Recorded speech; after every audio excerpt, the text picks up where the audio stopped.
आश्विन मास के कृष्ण पक्ष की संकटी चतुर्थी मनाई जा रही है। इस दिन श्री कृष्ण तथा वाणासुर की यह कथा पढ़ी जाती है।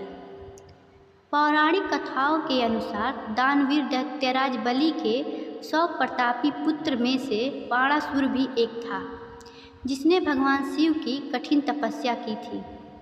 वाणासुर की एक बेटी भी थी, जिसका नाम उषा था। उषा ने सुषुप्त अवस्था में अनिरुद्ध का स्वप्न देखा।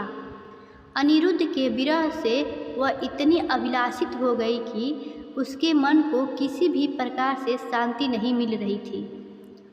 उसने अपनी सहेली चित्रलेखा से त्रिभुवन के संपूर्ण प्राणियों के चित्र बनवाए, लेकिन जब एक चित्र में अनिरुद्ध को देखा तो कहा, मैंने इसी व्यक्ति को स्वप्न में देखा था, इसी के साथ मेरा पाणी ग्रहण भी हुआ था। हे सखी, यह व्यक्ति जहाँ कहीं भी मिले ढूंढ लाओ, अन्यथा इसके वियोग में मैं अपने प्राण छोड़ दूंगी।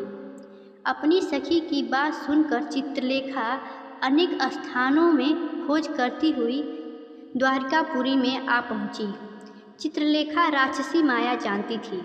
उसने वहां अनिरुद्ध को पहचान कर उससे अपहरण कर लिया और रात्रि में पलंग सहित अनिरुद्ध को उठाकर वह गोधूली वेला में वाणासुर की नगरी में प्रविष्ट हुई।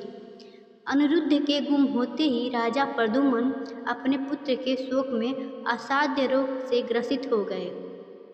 तब दुखी रुक्मिणी ने भगवान श्री कृष्ण से कहा, हमारे पौत्र का किसी ने हरण किया है या वो अपनी इच्छा से गया है, कृपया बताइए, नहीं तो मैं अपने प्राण त्याग दूंगी। रुक्मिणी की बात सुनकर श्री कृष्ण जी ने यादवों की सभा बुलाई, जहाँ पर उन्होंने लोमस ऋषि के दर्शन करके उन्हें सारी घटना के बारे में बताया। तब लोमस ऋषि ने श्री कृष्ण जी को बताया कि वाणासुर नगरी की उषा नामक एक कन्या की सहेली चित्रलेखा ने आपके पौत्र का अपहरण किया है, जो वाणासुर के महल में ही है। इसी के आगे उन्होंने कहा, आप अश्विन मास में आने वाली कृष्ण पक्ष की चतुर्थी तिथि का अनुष्ठान कीजिए। इस व्रत को करने से आपका पौत्र वापस आ जाएगा। ऐसा कहकर मुनि वन में चले गए।